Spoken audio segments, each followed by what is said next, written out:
I must love college because I keep going back. I think you all might know by now I am not your prototypical PhD in history. Flunked out of college twice.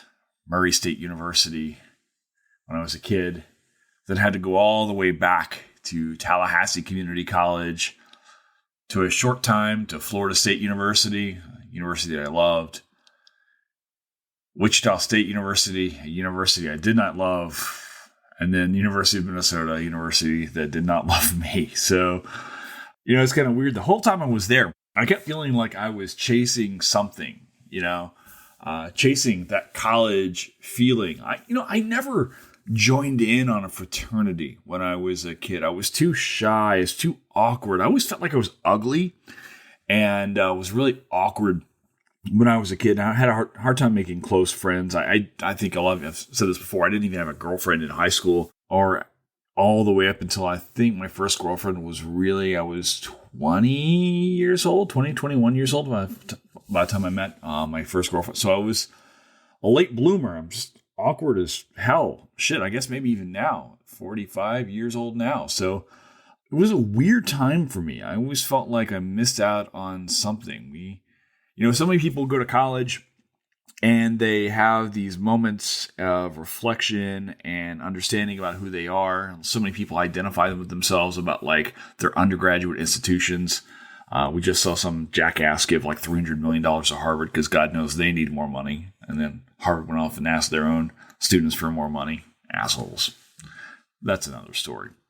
But I love college movies, and I wish I had done it right. I got a lot of things I wish I had done right. College is definitely one of them. Judging by the state of the job market right now, I think a lot of us kind of wish we'd done something else. God knows I do. Anything else at this point in time. But that's neither here nor there. We're here tonight. We're having some fun. It's 9:56 on a Monday night as I'm retaping the introduction. For those of you who don't know, I usually will record the podcast and then come back on a little bit later on after I've had a little time to reflect. And then record the introductions and conclusions and send them off to our producer, Fletcher Powell, who will tell me that they are either good or need to be redone. So hopefully these will pass muster tonight. But I was talking to a good friend of mine, Lauren Lassabe Shepherd. She's a historian in the United States. Actually, she focuses actually on American higher education from the 20th century to the present, especially on the topic of backlash against progressivism in the academy. And of course, if you've been watching anything in the news today, you know that is a hot topic. If you live in Florida, where we've got this guy's name is Ron, whatever his name is, I can't remember. I'm not going to say his name right now. You're going to hear him later on.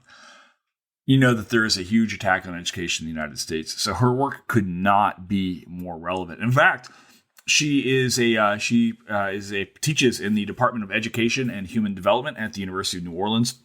And she's got a new book coming from UNC Press called Resistance from the Right, Conservatives and the Campus Wars.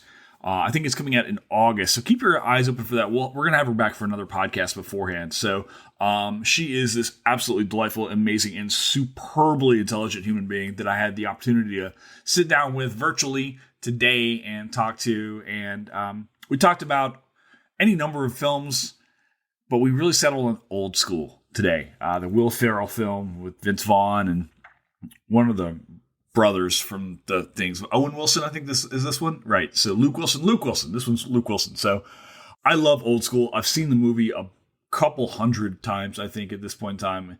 Sometimes when I go back and do these podcasts, I kind of have to go back and watch a movie for the very first time or for the first time in a long time. But I just happened to catch Old School on TV the other day, and I caught it like 10 minutes in. So it kind of worked out in favor for myself. I love this movie. It's one of my favorite college films. Like a lot of college movies, it seems like there's a certain level of crassness to it, but maybe that just makes you love it all that much more. And of course, the whole idea about this is a little bit more ludicrous because you've got these guys going back to college that they don't actually belong to. And maybe that's why I love it, because that's kind of the way I've always felt myself. So anyway, listen, we had an awesome talk today. It was so much fun to sit back and we talked to Lauren today. We had so much to talk about in terms not only of Old School. We talked about the history of these movies, going all the way back to, say, Animal House and some of the other ones that we talked about. She's going to be coming back to do an Animal House podcast at some point in time. But we also talk a lot about the rise of some of these movements, especially what's going on in Florida right now, some very real thoughts on that. And also, her project actually involves a lot of oral histories. So she got to talk to us a little bit about the process of going through and creating materials that will actually go into the archive, about collecting these oral histories and how those kind of work their way into her work as well. So we actually had a really illuminating conversation, not only about history and old school, but actually the creation of histories themselves. So if you dig history, if you dig college, maybe you did a little bit better than I did at the very least. If you dig old school, this is your podcast. So sit back and relax, strap up, get ready, because we're going streaking. Old School is next on Historians of the Movies podcast.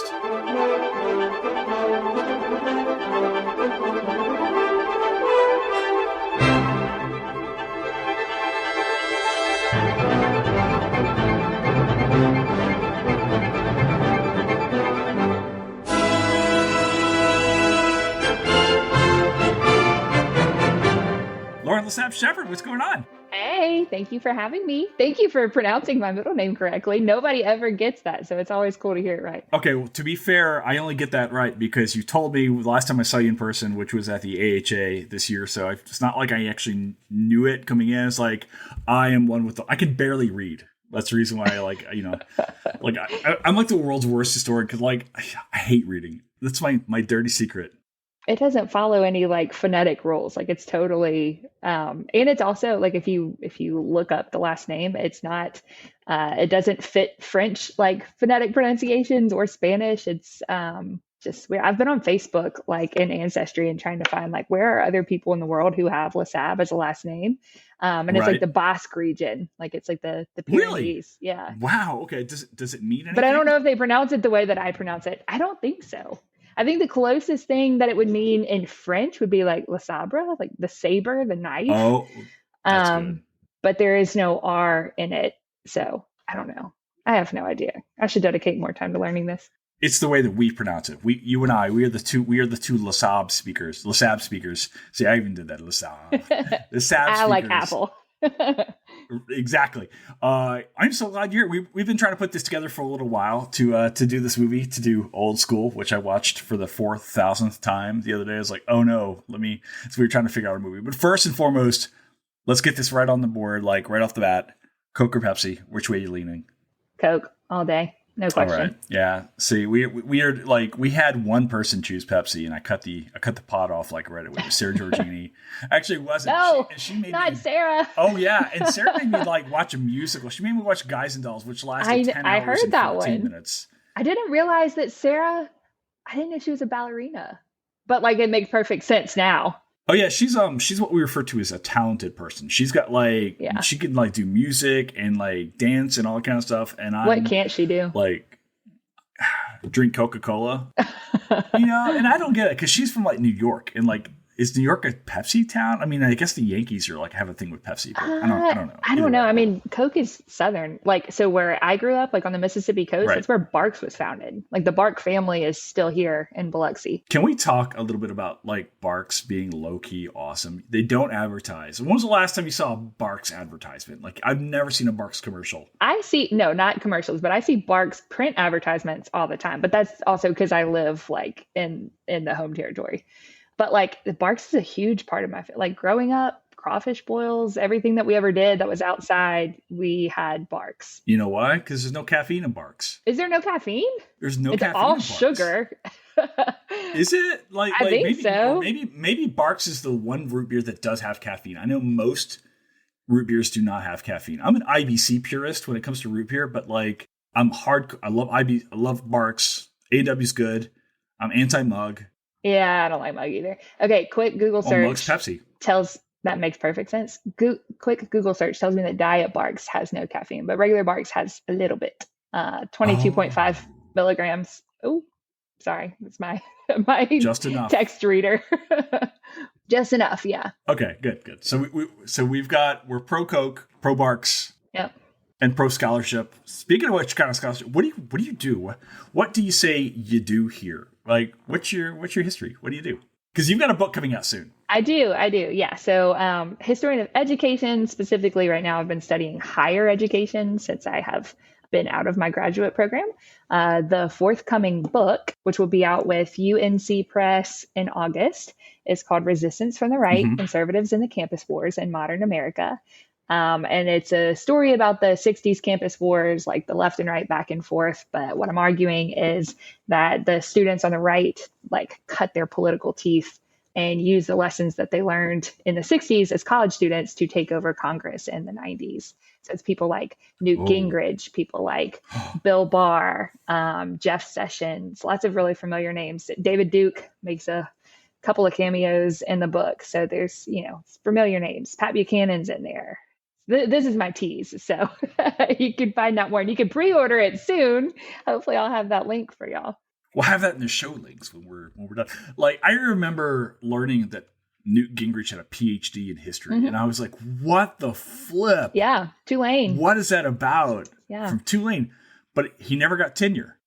No, I don't think he taught for very long. So once he graduated, he went and taught somewhere in Georgia. I can probably look this up real quick online and figure out where he went. But anyway, he was teaching in Georgia. He was only there for like a year or two, and then applied to be the department chair.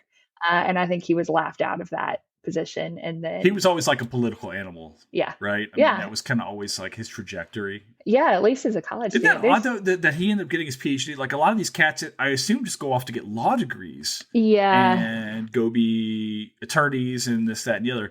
Now, when Gingrich was doing this, how many times had he been married in college? Was it 14, 15 times? I don't know.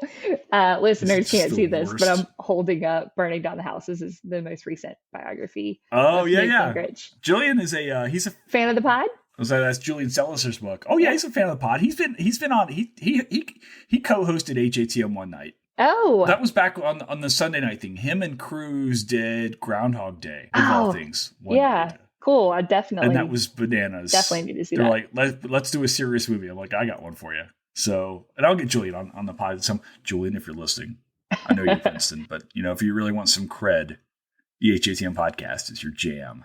You've been summoned. If he can take time from getting off of like Crossfire or whatever else that he's like constantly, every time I turn around, he's like on some other like newscast. But yeah, so there was a whole bunch of I'm assuming mostly men. Were these mostly men, women? Oh, yeah. That were involved in Young Americans for Freedom. Yes. Yeah. So there definitely were women, and there were women even in leadership roles. There were women as like state chairs in the 60s.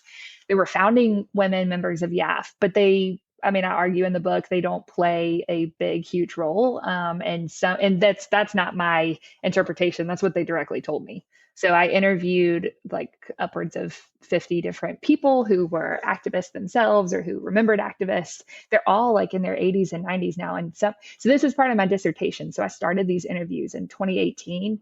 And the book comes out this year, 2023, and some of them have passed. It's an older crowd for sure, but the people that were surviving and that were willing to talk to me told me those sorts of things. Like, yeah, we were there. As far as like being women, the few women that there were all friends with each other because they knew each other every time they, bumped into each other at conferences. So yes, to answer your question, mostly men, almost entirely white. There were literally three. Yeah, there were literally 3 Black members of YAF in the years that I write about. Evangelical. Yeah, lots of them, but also a really good Catholic population, like a really decent body of Catholics. Yeah. Really? What? Just come out of Louisiana? I'm assuming with the Catholics. No. Northeastern. At Tufts, there was a YAF group that its founding member was very Catholic. We talked again. This is 2018, and actually his interview I think was 2019. But we talked about abortion, and he told me his stance on that as a Catholic, and I can just like vividly remember these conversations. And part of me, even though the book's already finished, part of me wants to go back and re-interview some of these people because I haven't talked to them in like a post-Trump world. I haven't talked to them post January 6th or post Dodd's decision. So I wonder if their takes on anything have changed. I'm not sure. Well, this is what I find fascinating about your work is actually the oral history component of this is that you're actually going out there like creating these new histories that are going into, it's like being able to like go in and you're actually creating, contributing to the archive in the process of like creating your manuscript, which I think is just really, really, were these folks like really, were they like all in on talking about like the past, or did you kind of have to say, kind of, lobby folks to talk to them? I mean, what was it like?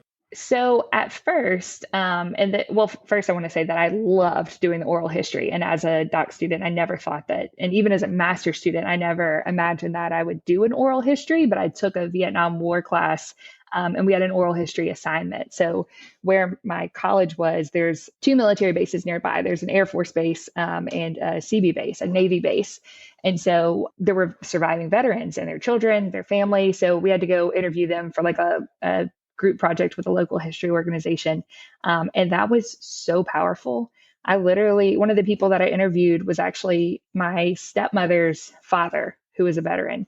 And I had never heard him talk about the war before. And I'd only met this man, kind of casually, like at holiday events. We never got that close to anything, but that experience was just like jarring. So all of that to say, I loved the oral history aspect. Were they open to talking to me?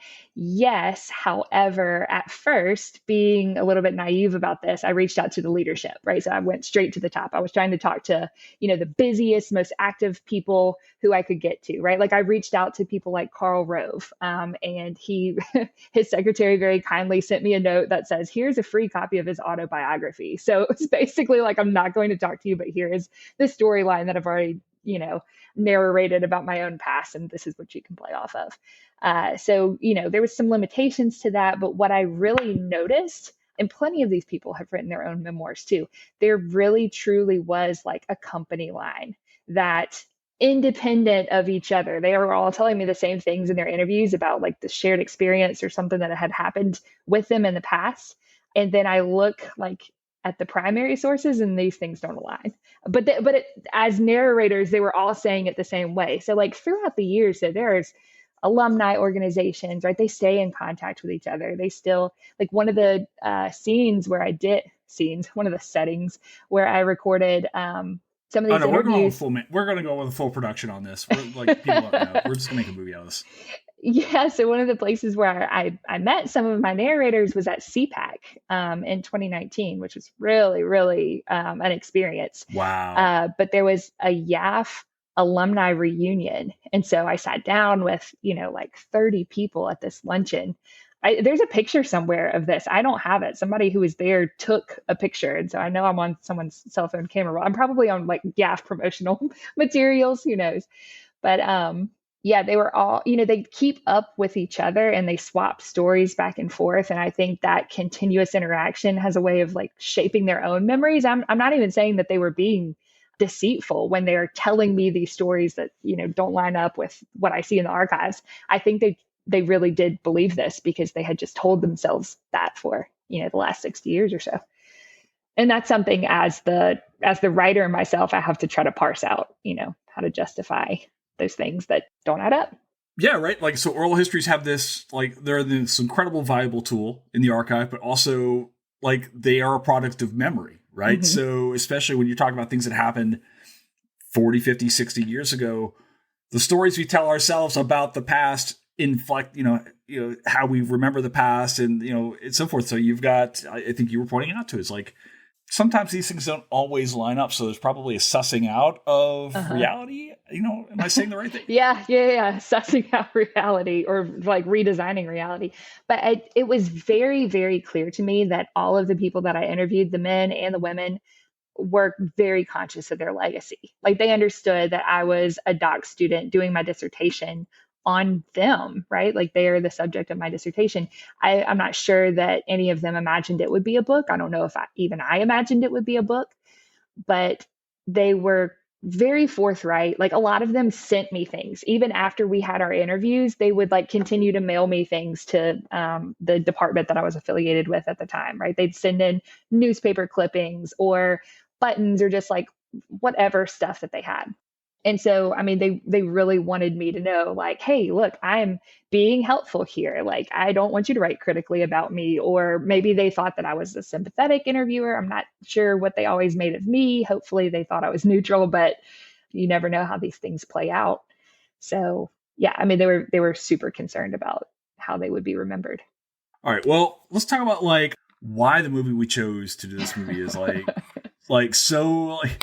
we talk a little bit like we were talking about when I first said, hey, let's do a movie together. We're trying to figure out like what to do and so forth. We kind of quickly narrowed down to one or two or three different films to do. We chose Old School. Like, why Old School? Like, well, I guess maybe the first question I've got for you is like, why are these college movies so like such a like? There's there's your high school films, and then there's college movies. Mm-hmm.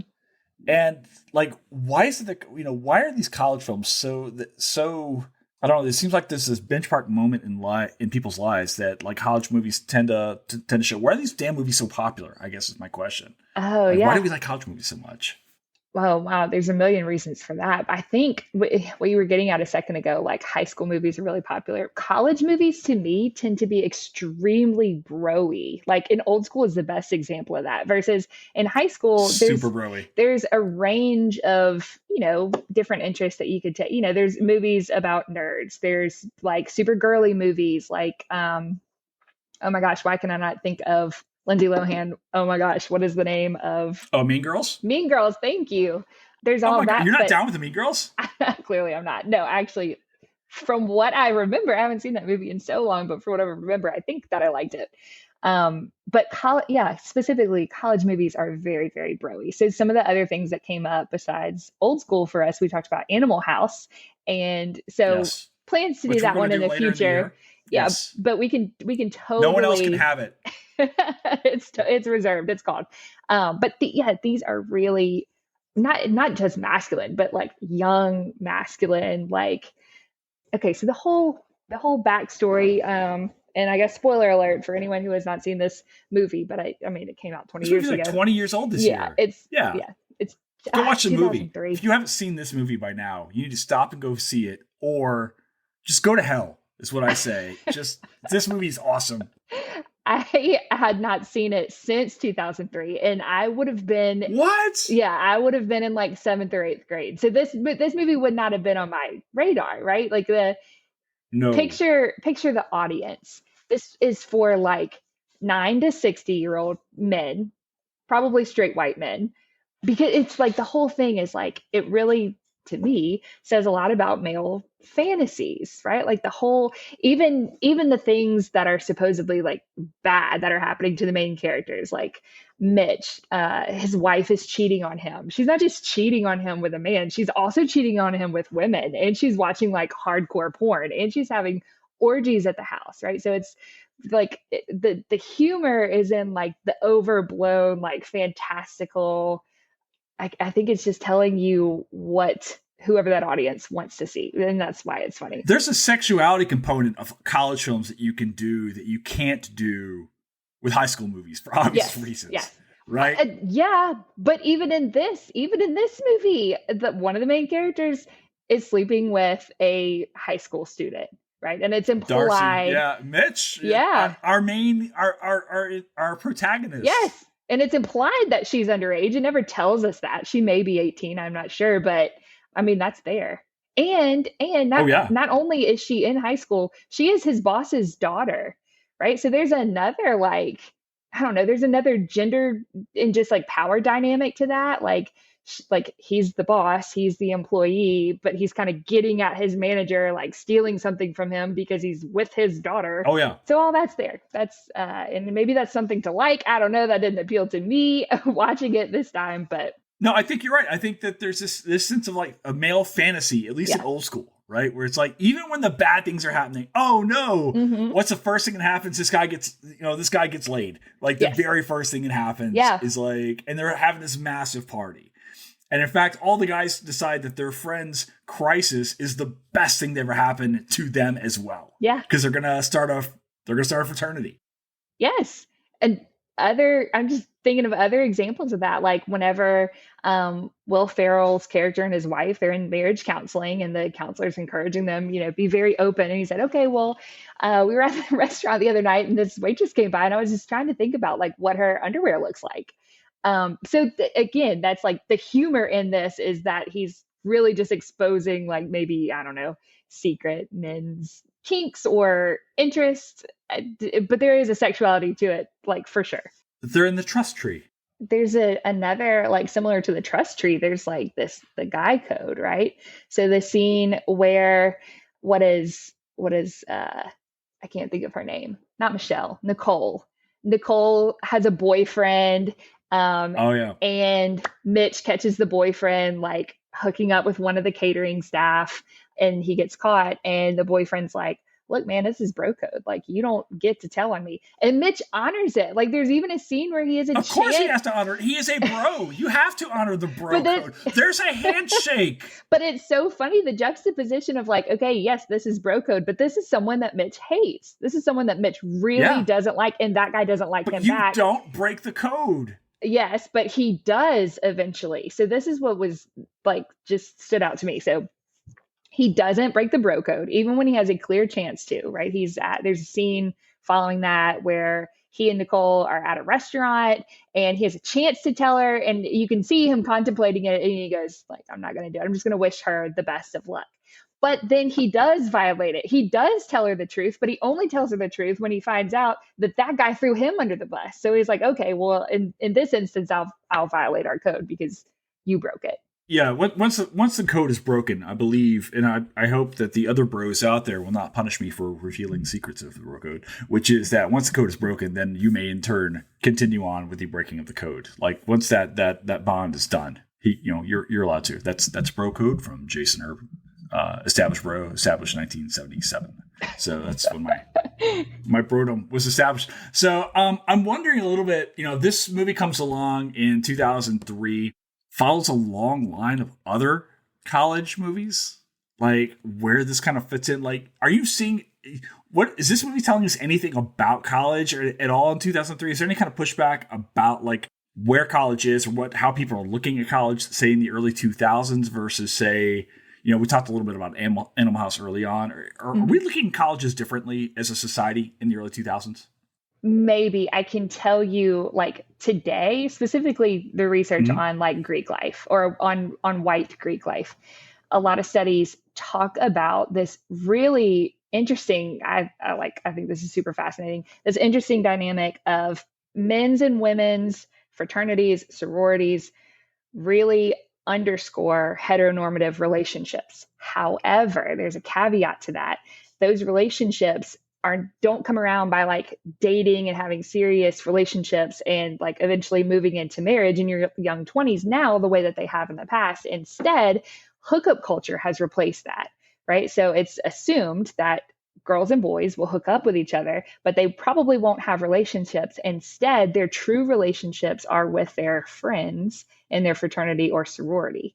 So, like if you just picture what's going on in a typical sorority house one night, and I can use my own examples. So I'm speaking as an alumnus of a sorority. Well, technically, FIMU is a fraternity. We could talk about that in a second. But on a typical night in the house, you might have a group of girls sitting together, like watching a TV show, and we're all snuggling with each other on the couch in blankets, in pajamas, or we're like, I don't know, painting each other's nails. That sounds really stupid. It sounds really hokey. But like for 17-year-old girls, or you're just talking about 17, 18, 19, 20-year-old girls, women, you're talking about these things, these intimate things that you would previously have done maybe with your romantic partner.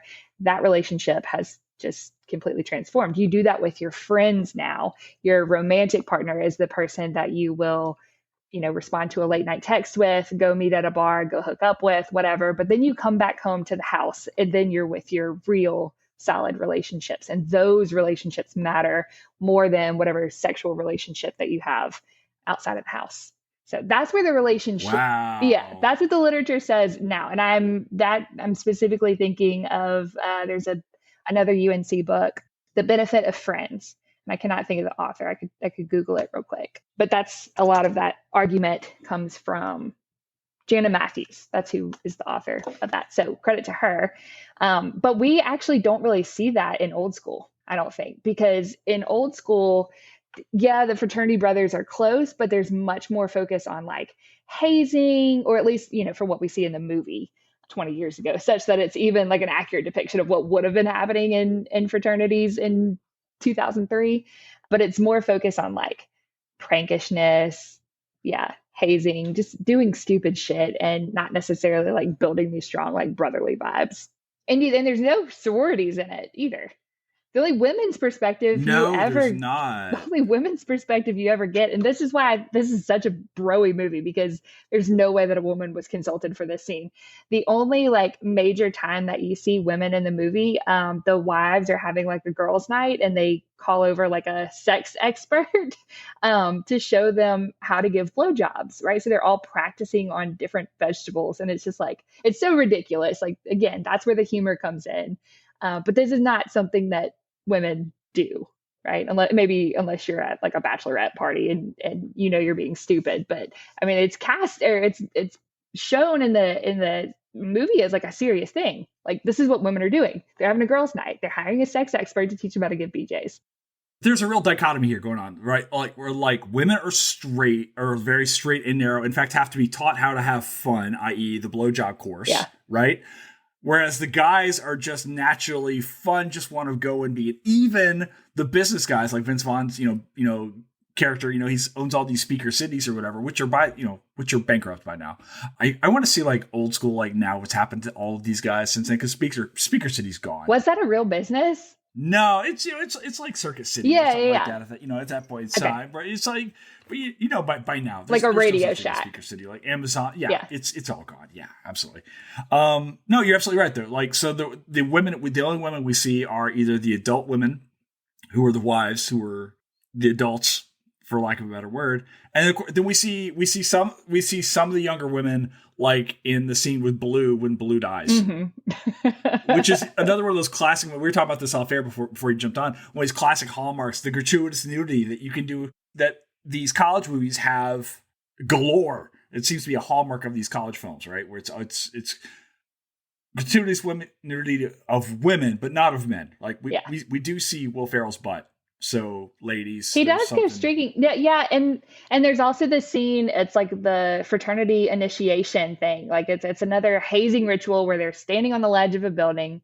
They all have cinder blocks tied to their members, and it's a trust building exercise, right? Like when I say go, you're going to drop the cinder block, and you just have to trust that we've given you enough rope that nothing bad will happen. And of course, that isn't the situation, but. Yeah, I mean, and to your point, right, that you said there's two different dynamics going on here. Not only are the women seen as like really straight-laced and they don't naturally know how to have fun, there is a real struggle with the male characters to be in relationships with women because it's not fun, right? So that's the whole reason that... Oh, that's a good point. Yeah, Will Ferrell is getting a divorce. He didn't even want the divorce, right? It's his wife who was like, we rushed into this. You are not ready to be married. But he isn't in his own mind, like, right? He's like demonstrating that he still wants to be, Frank the Tank, right? And that's a whole thing where she won't allow him to be Frank the Tank, and he wants to be Frank the Tank, but he also wants to be married. And they don't play the women as understanding, that people are dynamic, right? It's like you can't be Frank the Tank anymore because you're married. Yeah, and Vince Vaughn is absolutely miserable in his own marriage. He's begging, begging Frank not to get married. Of course he follows this up with like Wedding Crashers, which is great. But there's all of that in mind. Let me ask you, actually, going back to the idea of the fraternity sorority stuff, because when I never got to pledge fraternities. I was actually really shy, actually, as a 18, 19-year-old guy. And it was like, I never felt like I fit in. So I was always really too shy to like go to pledge night or go like meet. Like I was terrified to like join a fraternity. I was like, I'm a nerd. No one's going to like me, kind of a thing. And I promptly flunked out of college. So that helped me not be old enough or not do the fraternity thing. And then by the time I went back to college, I was like 35. I was like, what's up, young people? Dad's so here. I never got to do that. Yeah, you guys want me to buy some beers, young fellows? That never quite worked out for me. Do fraternities and sororities, do they still provide a benefit? Is there a benefit for them being on campuses tonight? I know, obviously, we think a lot, at least what I've read a lot is about, obviously, like sexual assault and things like that happening on fraternity, sorority rows and things like that. Is there an argument to be made in, say, 2023 for the continued placement of fraternities and sororities on college campuses? Is there a net positive, a net negative? Like, how do we think about these establishments? Yeah. And in our time now. Yeah, well, I think you're exactly right. I mean, there's a loud calls to abolish specifically white fraternities. I don't think the rules are, or I don't think anyone's yelling quite so loud to abolish black fraternities. And then in sororities, I think that's considered a little less controversial, but it's, yeah, specifically it's the white fraternities for things like hazing, underage drinking, and the fact that they're not inclusive, right? I mean, that's like the most obvious thing. They didn't include me. Well, so as you were saying that, I didn't Jason come out with this, friends. but It's therapy time. No, go on. No, as you were saying this, I was thinking that experience that you had is probably extremely common. And also, I think that many fraternities would still have welcomed you, even say as like a fourth year student, right? That's still, but at least that was my experience when I was in undergrad, like 07 to 11. And that's probably specific to the campus I was in, right? So in the South. But yeah, I mean, I worked for a long time in Title IX and then after that in student conduct. And I am extremely critical personally of fraternities. Are there benefits? Like I come out of the Greek system myself. Yes, you will potentially have lifelong connections, not just social connections, professional connections. And if that's important to you, that's there. But there's other ways to get that too, right? You can be friends with, I'm closer to, and for years after college, like after undergrad, immediately, I remained close to the women who lived on my dormitory floor, like in my residence hall, even though we were all members of different sororities. We were all the same age, same entering pledge class. So we had that in common, right? So you can build those relationships in other ways. You don't have to join a secret society. You don't have to learn secret handshakes and all of that. I mean, that's, these things have long histories. And so there's that appeal to them, especially like in New England and in the South. Their entire fraternities, like Kappa Alpha, like specifically was created as a fraternal order to glorify the Old South, right, in the Confederacy. So it's hard for me to come up with the answers to say, yes, we should absolutely keep white fraternities, keep these institutions as they remain today.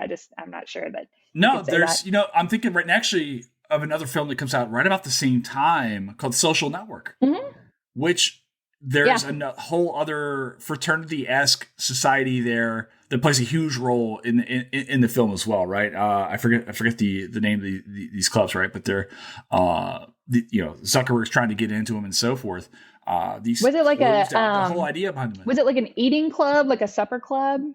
I don't remember. I haven't seen that movie since it was in theaters. It's like a fraternity, okay. It's I forget the name of it. I forget the common terminology. Someone's gonna be like, start a history thing, movie thing, Jason, you can't remember it. I'm like, I can't actually, but yeah, I mean, the whole idea is it's based on exclusivity, right? You join Alpha Tau Omega or whatever the I'm just throwing letters out there at this point in time.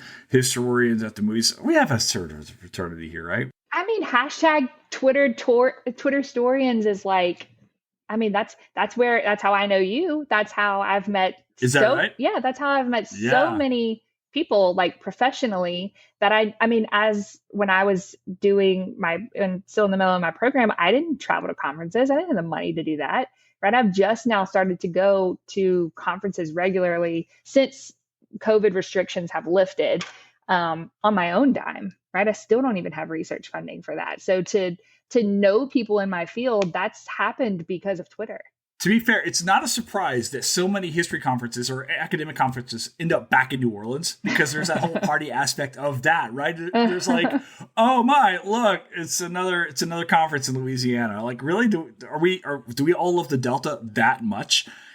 So it's like, we talk about like the idea of fraternities and sororities and parties and things like that. And then the first thing that happens is we all grow up and we join professional organizations.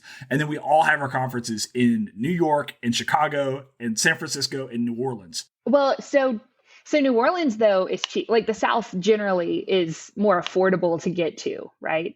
New Orleans has a major airport. So there's those sorts of things. But now we saw this with USIH, the Society for U.S. Intellectual History.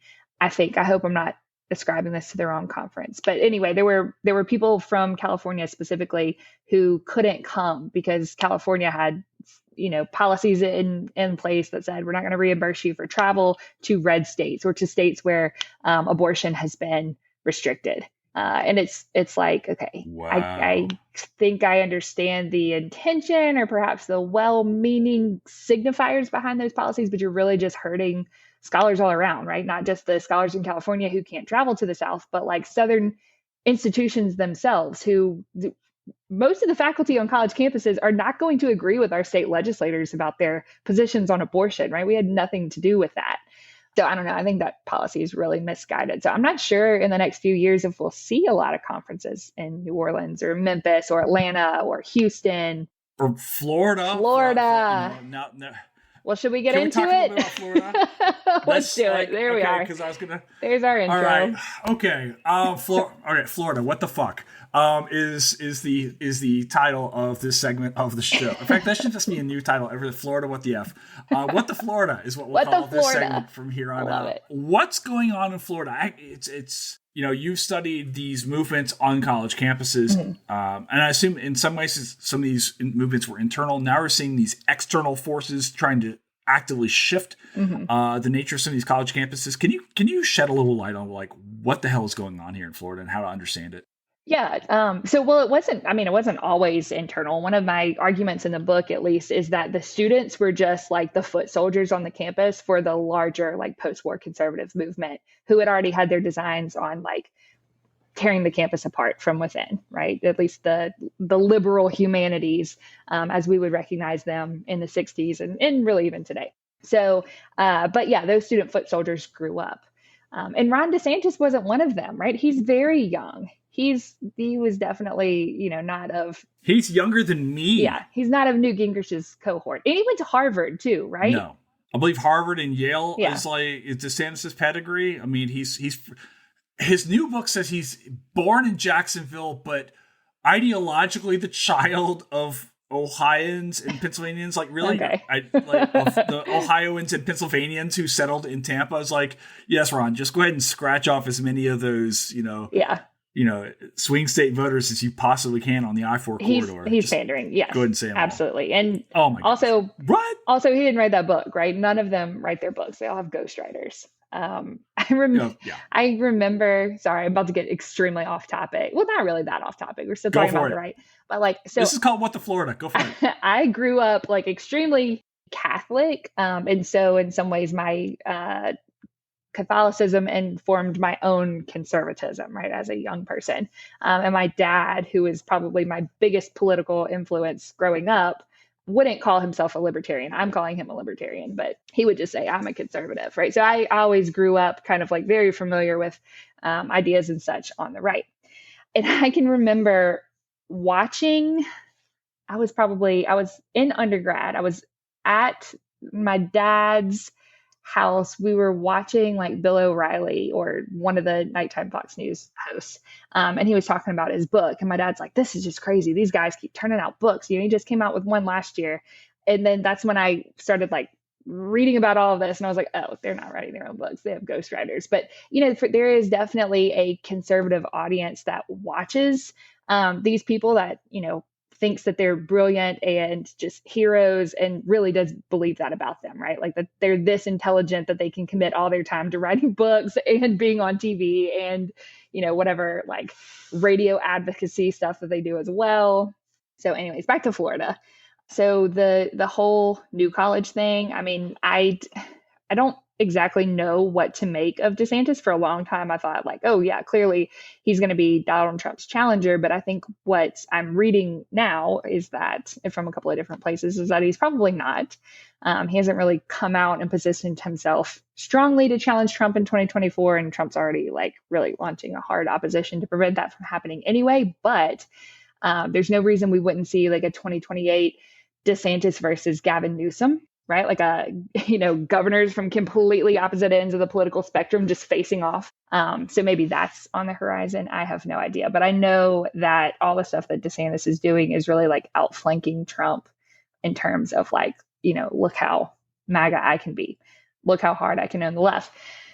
But I'm sorry, listeners, I'm going to apologize in advance. This will probably not be something that you like hearing me say. I am not a Trump fan by any measure, but I will say when it came to educational policy, at least in higher ed, right? Like he had like DeVos operating things in the K-12 sphere. But in higher ed, he really didn't do much of like what we're seeing with the educational gag orders right now in 2021, 22, and 23. The only thing that comes to mind, and someone can please send me a nasty tweet or a nasty email telling me I'm wrong. The only thing that comes to mind, he tweeted in like 2019 about, you know, some musing like maybe we should revoke funding for campuses who don't let, you know, all speakers come to speak. And obviously, right, he's like trying, and he even issued an executive order at some point protecting free speech on campus, but that was really the extent, right? He wasn't calling for banning books. He wasn't doing any of some of the other stuff that we see today. So that stuff's even to the right of him. As far as New College specifically goes, I mean, this is like taken straight out of some, you know, 20th century authoritarian playbook, right? Like, I'm going to purge the board of trustees. I'm going to put my loyalist in. We haven't seen anyone sign a loyalty oath or call for that yet. So that's probably coming. That's probably, you know, somewhere down the pipeline. But yeah, he put his loyalists in, including Chris Rufo, who some listeners may recognize as the guy that literally like created the anti-CRT hysteria, right? Like, he's got some tweet where he basically comes out and says like, let's take everything we don't like and call it CRT. And eventually people will come to believe that CRT is, you know, the worst thing ever, right? It's this boogeyman that they can hang their hat on. So yeah, so Chris Rufo is one of the new trustees. I know a lot of faculty quit. And that's kind of like the spirit of this. It's like, let's just dismantle. And we're talking about New College is not like some sympathetic, like religious school, right? It's a small liberal arts college. So this is definitely like the exact type of target that they want. And I think Rufo's even said, and either the Atlantic, the New York Times, I forget who he was speaking to, but he said like, this is the playbook, like this is the example, watch what we do here. And it's going to be successful, and you're going to see us doing this over the rest of the country. So he doesn't have jurisdiction over the rest of the country, only in Florida, I guess. Not yet, no. Right? But Rufo's clearly thinking he can ride the DeSantis coat heels to and he has Department of Education or whatever. Yeah, and there's other presidential hopefuls who are watching this and saying, okay, well, hold my beer, right? Like, let me try to do the same thing in Ohio, or hold my non-Bud Light beer. Yes. Right, yes. Hold my non-Anheuser-Busch product. So there's another UNC author. I'm just like plugging all the UNC people today, but there's another recent UNC book about Coors, like boycotts against Coors led by Black and brown people, I guess, throughout the 60s and 70s. I don't know. I need to pull the book out and refresh my memory. But anyway, Coors has long been like a donor to the right. Like, he's a major, major philanthropist in right-wing causes.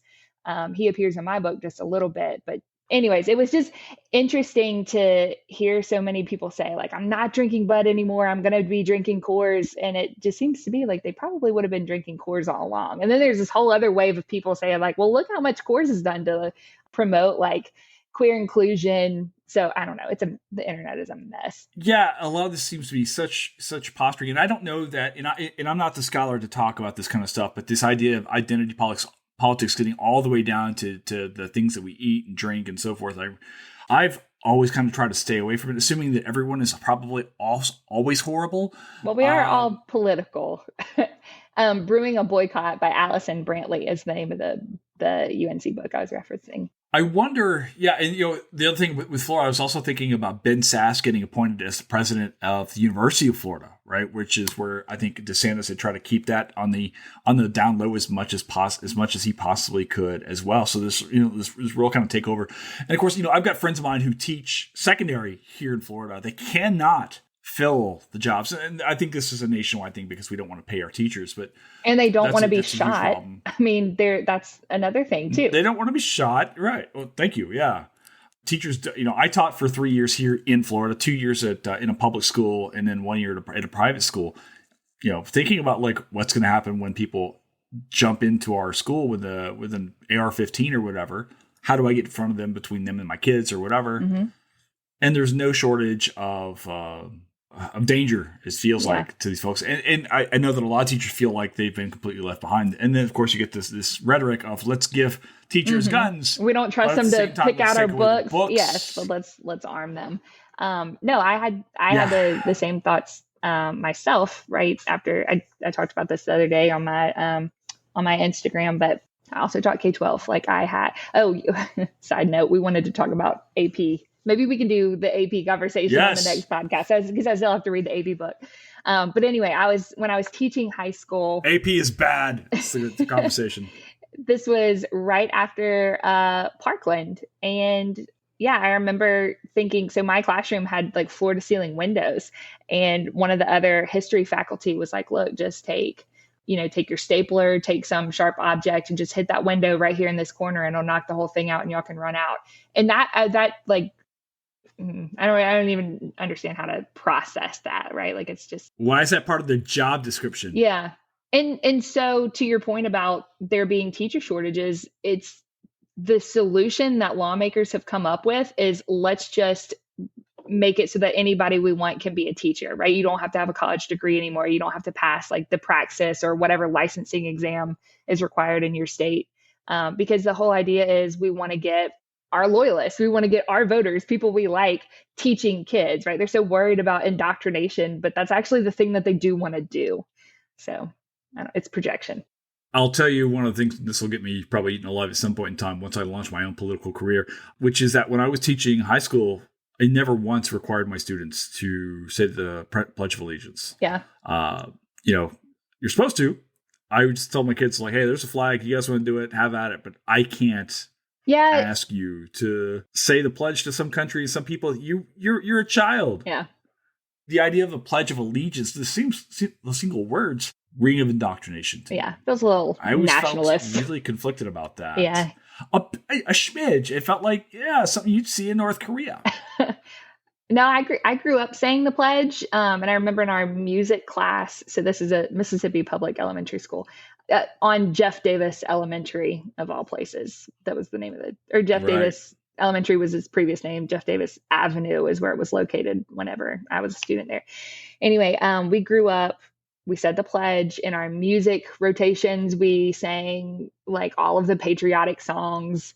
And then when I started teaching just a couple of districts away, we didn't say the pledge. It didn't come on the intercom in the morning, but we did have Channel 1. And so maybe that replaced, that was the segment of the morning announcements where it would have gone and they took it away thinking like, this is not a big deal. But I got my hand slapped one time because we were required by state law. Like when the auditors came in and did the head count, and like how many kids are in seats, they wanted to see the In God We Trust, like poster hanging. It was a framed picture, actually. They wanted to see it hanging on the wall. And I did have mine hanging on the wall, but when the door was open, it was behind the door and you couldn't see it. So they didn't like that. And honestly, that wasn't even intentional. I was hanging it up and it was by the door. And when the door was closed, you could see it.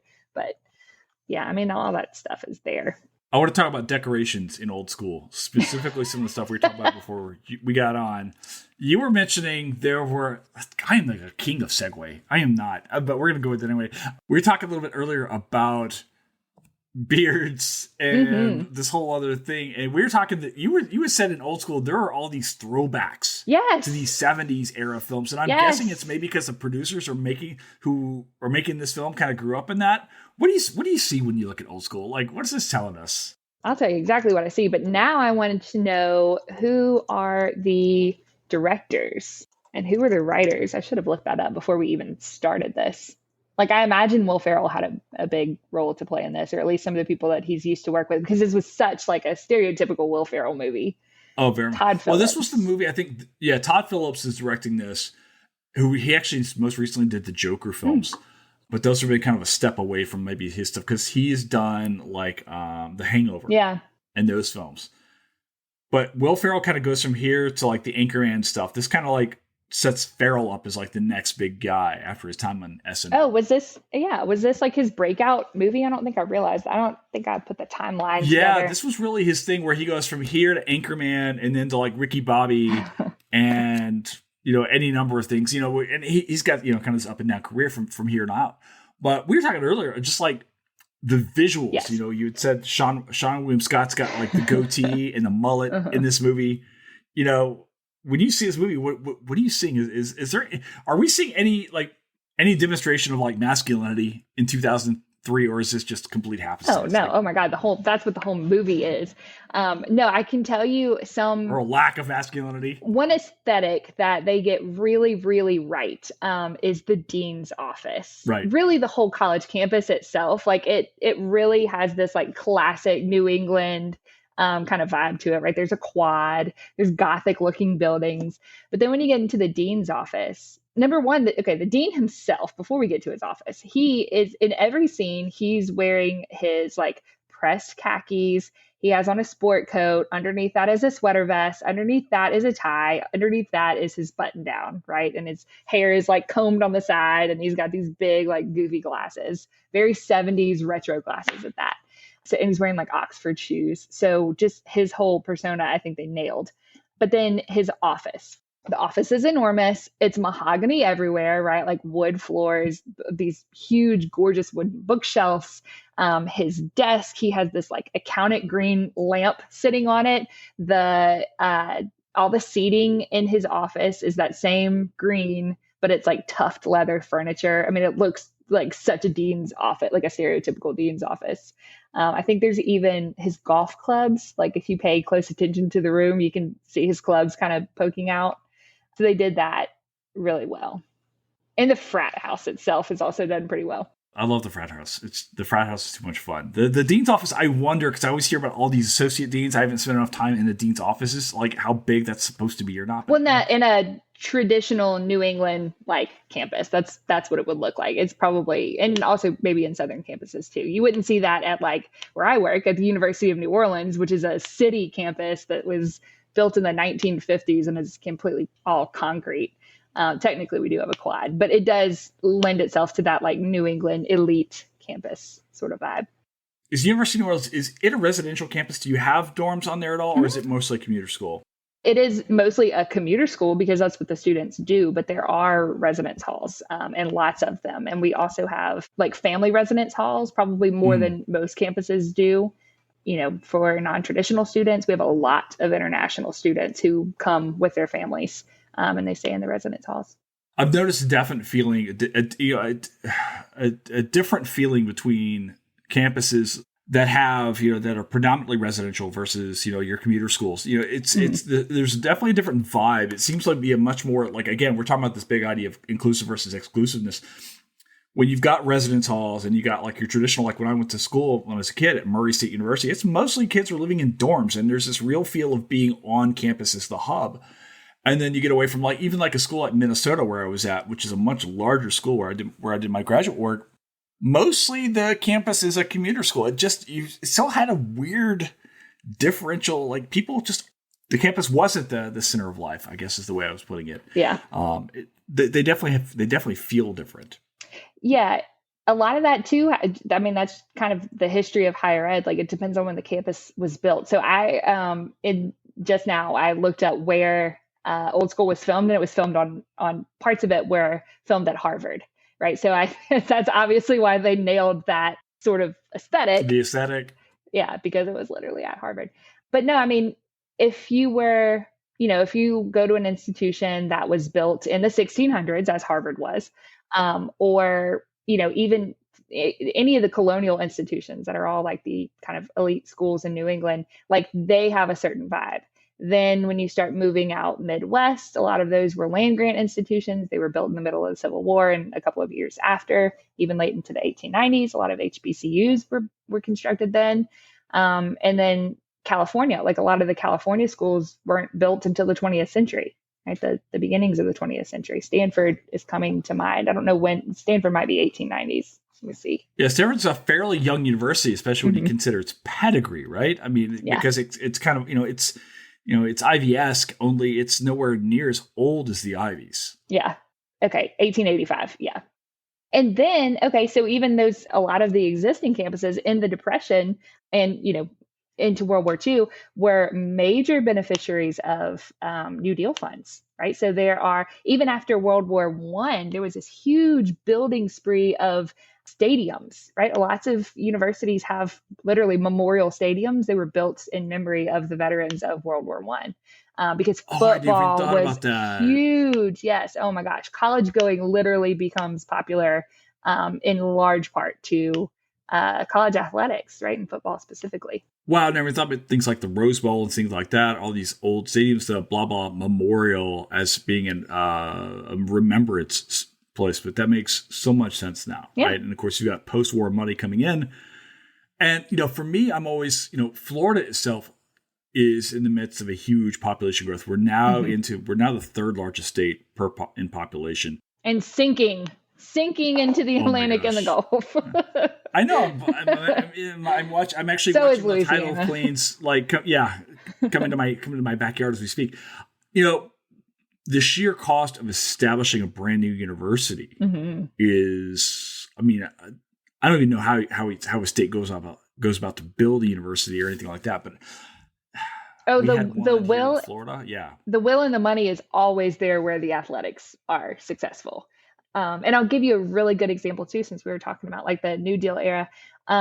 This book right behind me, this is Kingfish U. I haven't cracked it open. I just got it in the mail the other day, but it's a history of Huey Long at LSU. So Huey Long, when he was governor of Louisiana with his own presidential aspirations, is trying to out FDR. And so he literally imports marble from Italy to build not just the stadium at LSU, but lots of campus buildings, also like places around Baton Rouge that are not affiliated with the campus, right? So he's just spending cash like crazy in the Depression. The political will is there if you have a good sports team. That would be LSU, the reigning women's national basketball champions. That's correct? That's correct. What's the legacy of this film, of Old School? What are your top three college movies? If you had to give me three, what are your top three favorites? Okay, the takeaway of Old School, to answer your first question, is like this is such a clear, to me, in my conception, this is such a clear view into like the male psyche, the young straight white male psyche, about what you guys want. So other important college... Thank you for putting me in the young male psyche. You're welcome. You're under 60. Barely. Other top college movies. Let's see. I would have loved to pick apart Legally Blonde. That would have been so much fun, but I know somebody has already beat me to it. Animal House, we're going to watch again with a critical lens, and another college movie. Those are really the two that come to mind. What am I not thinking of? What else is there? Revenge of the Nerds. Yeah. A movie you cannot. I mean, I can't show that on HATM now because, oh my God, talk about a film that has not aged well at all. Oh, there was so much in this that didn't age well. I have a long list of problematic things, but I was like, oh my God, hit me with what doesn't age well from Old School. That's probably a good question to ask. So much. Oh my gosh, all of the humor is rooted in like sex or violence, right? Someone's getting hurt. You're telling me someone's that's a bad thing. Slapped or humiliated. Yeah, I don't think these are good things. Lots of just like irreverence, right? Like lots of fat jokes. They pick the fat character to do the gymnastics vault exercise, and he's going to be spotted by the smallest guy on the team. The brown kid's nickname is Spanish. Let's see, what else? Oh, the student council president, right? She's an Asian girl. Her name is Megan Huang, but no one can pronounce her last name, not even the dean, and he calls her Chang. Right. And then going back to the like aesthetics thing, she is, of course, in a Lacoste polo, which is like college preppy, like perfection. Mm-hmm. So there's lots of that. One thing that I notice, just like a theme of the humor, is like there are serious moments, but you can only have them so long before like Will Ferrell comes in with something just ridiculous to like immediately change the vibe. Yes. So like, right. Mitch and Nicole are having this serious conversation on the front porch about like how she's going through financial trouble. She's have to move in with her dad. And then all of a sudden Frank comes out and he's carrying this blow up doll. He's like, what should I put her in, a cheerleader costume or a nurse? Like, so you get those like extremities back to back. Mitch says he was intimidated by Nicole in high school because she smoked and hung out with older guys. I don't know, just like lots of punching each other in the groin. These things aren't very problematic. I mean, maybe actually a lot of that list is problematic, but like the punching each other in the groin, that's maybe just stupid slapstick humor. I don't know. You are better to analyze that than I am. I have never done that to another person. So like that level of humor has never seemed like fun to me at all. But like, there's that. There's also the sleeping with your high schooler when you're 30 is probably a problem as well. Right? Yes. So okay. So in watching this, like seriously, I watched this. Today is Monday. I watched this Thursday night, and I had James with me. He was so excited. My husband was like, "Yes, I love this movie." Because he was like, "This is a bro movie." Pedal to the metal, yes. And he is giggling the entire time that we're watching this, and I'm like, "What? This isn't funny." So anyway, there's lots of and this is a Will Ferrell thing anyway, but lots of gay jokes. So like the opening scene, you see Mitch. He's at is he a real estate attorney? What kind of a lawyer He's is a he? real estate attorney. Okay. Yeah. So he's at this convention. He hops in a cab because Uber's not a thing. He hops in a cab, and then the very first thing that the cab driver says is like, a slur. And then it's followed up by violence, right? The cab driver like slams on the gas, and Mitch doesn't have his seatbelt on, and he like bangs his head across the thing. Yeah. So it's like that sort of stuff. And that's the opening scene. So that really sets the tone and lets audience members know, like, this is what you can expect. Lots of people getting hurt, and it's going to be really funny. And we're going to be very irreverent and crude and obscene and derogatory about, punching down. Yeah. And there's sweet moments in it too. So there's the scene at the birthday party where Will Ferrell somehow takes an animal tranquilizer to the jugular, and he's like passed out and he's dreaming about his wife, and he's like, it's very sweet, right? Like he's like dreaming about making up with this conflict. That's the whole theme of the movie. And he comes to, and he's kissing Sean William Scott, who like immediately is like, oh, and like kicks him in the ribs and throws him in the pool. Right. So there's that same sense of humor going from like serious moment to this is a joke. And there's other stuff that is funny. That's not problematic. Like he sings off key at Blue's funeral, but that's also classic Will Ferrell, right? To always be singing off key, to always be naked, running, screaming. Does Will Ferrell singing in this movie make this a musical? No.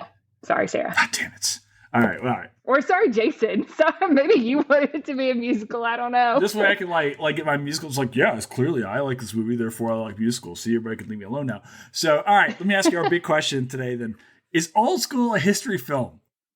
I think it's not a history film, but it has very important. As a time capsule, it itself could be a primary source, right?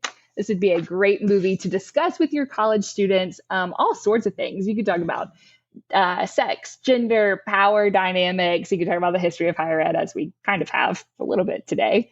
You could do a lot with this.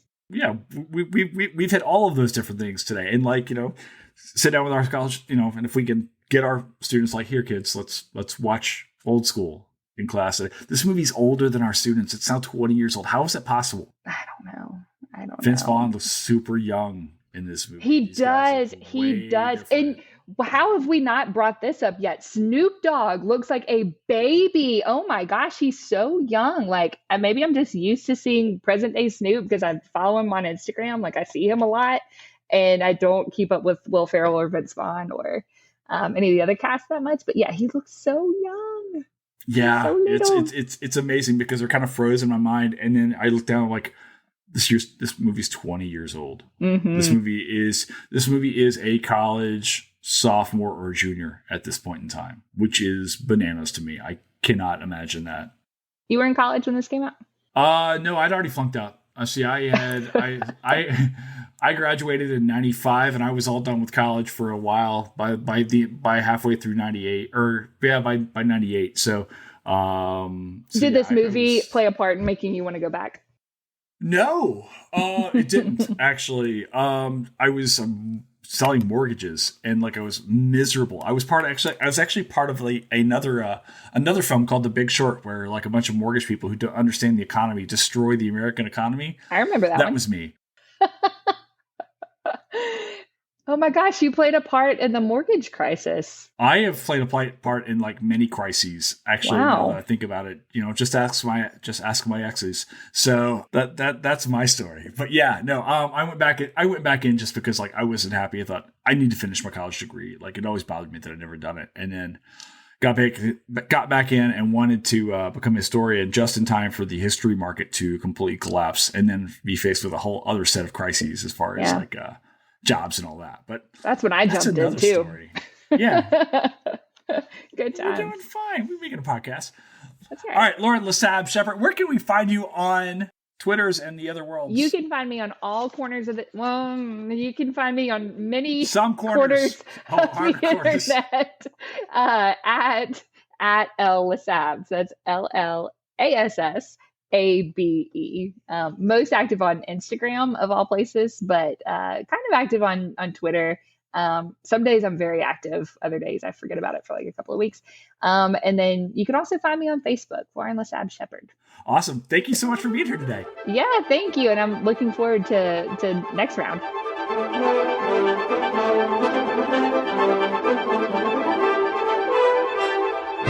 And that's a wrap here at Historians of Movies Podcast. Thank you so much to our guest, Lauren Lassabe Shepherd, for stopping in today and talking to us about old school. Lauren, you were amazing. Thank you so much for taking the time to talk to us about this. Cannot wait to have you back on the pod. Thank you, of course, to our producer, Fletcher Powell. You can find him on Twitter at Fletcher_Powell. You'll have to figure out how to spell those names for yourself. And of course, thank you to our listeners. I guess that's you. So thank you to you. If you want to learn more about Historians of the Movies, you can find me at Herbert History on Twitter. You can look for #HATM online. And keep your eyes open for a new and revamped website coming up soon, historiansofthemovies.com. Thank you to those of you who have pledged already to support this podcast, or if you want to reach out about sponsoring the pod, please do so. You can drop me a line at historiansofthemovies@gmail.com. Guys, thank you so much for being part of this community. Can't wait to have you back again. Maybe I'll be feeling a little bit better when you're back. And ciao for now. Talk to you later. School's out. See what I did there? Bye.